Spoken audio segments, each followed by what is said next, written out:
La veille de Noël, Fritz et Marie avaient hâte de déballer leurs cadeaux. Soudain, on frappa à la porte. C'était leur oncle avec un tas de cadeaux dans ses mains. Les enfants étaient très heureux de le voir. Puis, ils ont commencé à déballer les cadeaux. Marie a eu des poupées fantaisie, de la vaisselle jouet et une belle robe en soie. Fritz a également obtenu ce qu'il voulait, un cheval magnifique et un roi des souris. Marie a remarqué qu'il y avait un soldat sous l'arbre. C'était le casse-noisette, conçu pour croquer proprement les noix dures. La fille a vraiment aimé. Mais Fritz a dit que c'était son cadeau et a essayé de le prendre à sa sœur. Les enfants ont étiré le casse-noisette si loin qu'ils lui ont arraché le bras. Le jouet cassé est devenu inutile pour le garçon. Marie était très bouleversée et fondit en larmes. Mais mon oncle a pu réparer le soldat. La fille était heureuse et le serra doucement dans ses bras. La journée était très chargée, alors elle s'est vite fatiguée et s'est endormie juste sous l'arbre. Pendant son sommeil, Marie a entendu des sons étranges. Ils étaient comme des histoires de souris. La fille ouvrit les yeux. Les objets de la maison semblaient beaucoup plus gros qu'ils ne l'étaient. Et l'arbre sous lequel elle s'est endormie est devenu absolument gigantesque. Marie se rendit compte que ce n'étaient pas les objets qui avaient augmenté, mais qu'elle avait diminué. Soudain, le roi des souris avec son armée apparut devant les yeux de la jeune fille étonnée. Marie avait très peur et voulait s'enfuir. Mais les souris géantes l'ont arrêtée. Et puis un miracle s'est produit, le casse-noisette a sauté sur ses pieds et a attrapé la fille. Ils ont instantanément grimpé dans l'arbre jusqu'à la bibliothèque, et le long de celui-ci sont arrivés aux jouets de Fritz. Il y avait toute une collection de soldats de plomb. Casse-noisette a appelé à l'aide.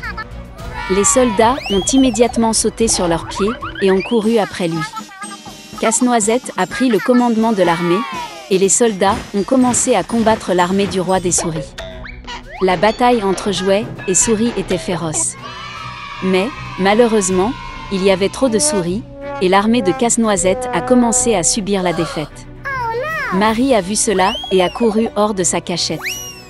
Elle a jeté sa chaussure sur le roi des souris et l'a frappé à la tête, et il est tombé au sol inconscient. Le reste des souris a réalisé que la bataille était perdue, et s'est enfui dans toutes les directions. Marie a couru vers le casse-noisette, mais il était inconscient, car il avait été grièvement blessé par le roi des souris. La fille pensa qu'il était mort et se mit à pleurer amèrement. Et soudain, une belle fée est apparue derrière Marie. Elle a décidé d'aider la fille. D'un geste de sa baguette, elle relança Casse-noisette. Avec un deuxième mouvement de sa baguette, la fée transforma le soldat en un beau prince. Marie et Casse-noisette se regardaient avec des yeux aimants et ne pouvaient pas quitter les yeux. D'un geste de sa baguette pour la troisième fois, la fée a emmené le couple amoureux au royaume des bonbons. Les arbres étaient faits de bonbons et les fleurs de marmelade. C'était un endroit merveilleux. Marie ferma les yeux une seconde de plaisir. Et soudain, elle a entendu la voix de sa mère, qui l'appelait par son nom.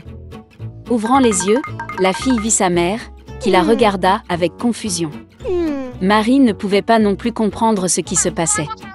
La fille a raconté son merveilleux voyage, mais sa mère ne lui a souri que gentiment. Puis Marie a vu le casse-noisette en éteint dans ses bras. Et puis elle s'est rendue compte qu'elle avait dormi sous l'arbre toute la nuit, et que tout ce qui lui était arrivé n'était qu'un rêve vivant. Quelques années plus tard, le neveu de leur parrain est venu rendre visite à Marie et Fritz. Dès qu'il est entré dans la maison, la fille est presque tombée au sol de surprise. Le garçon ressemblait à Casse-noisette comme deux gouttes d'eau. Il aimait aussi Marie à première vue. Après un certain temps, ils se sont mariés et n'ont pas vécu pire que dans le royaume magique des bonbons. Dans un royaume plein de bonheur et de joie vivait un roi et une reine. Ils rêvaient d'une seule chose, avoir un enfant. Quand ils avaient déjà perdu tout espoir, leur fille est née. Elle était très douce et belle. À cette occasion, une grande fête a été organisée, et de nombreux invités ont été invités au palais, parmi lesquels de bonnes sorcières.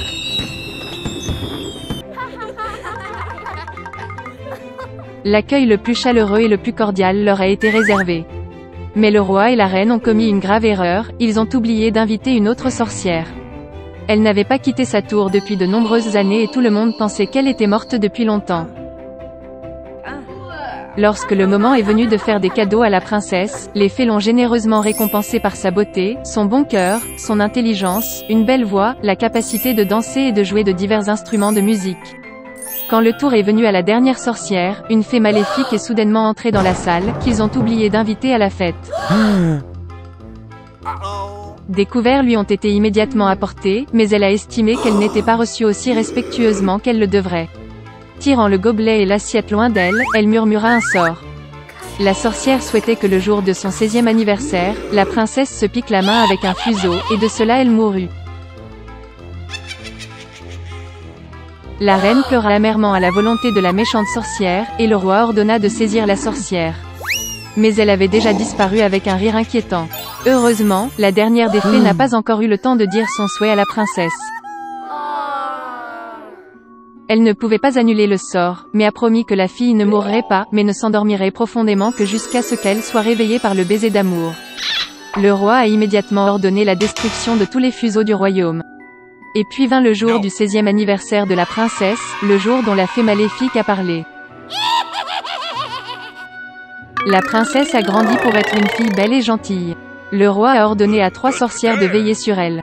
Les fées la gardaient comme la prunelle de leurs yeux. Ce jour-là, le roi et la reine ont enfermé la jeune fille dans une pièce pour éviter un événement terrible. Mais la princesse ne voulait pas être enfermée. Soudain, une porte apparut dans le mur de sa chambre, que la jeune fille n'avait jamais vue. Elle a entendu des sons étranges à l'extérieur de la porte. Brûlant de curiosité et ne sachant pas ce qui l'attendait, la fille entra en elle. La porte menait à une pièce sombre dans laquelle une femme était assise dos à la princesse. Elle tournait. La fille n'avait jamais vu un fuseau de sa vie. Elle est devenue curieuse. La princesse est allée au fuseau, l'a touché, a piqué son doigt et est tombée dans un sommeil profond. Et cette femme s'est avérée être une fée maléfique qui était très heureuse que son sort soit devenu réalité. Maintenant, tout le monde a appelé la princesse Sleeping Beauty. En apprenant le malheur, la gentille sorcière a décidé de plonger le roi et la reine et tout le royaume dans le sommeil jusqu'à ce que la fille se réveille.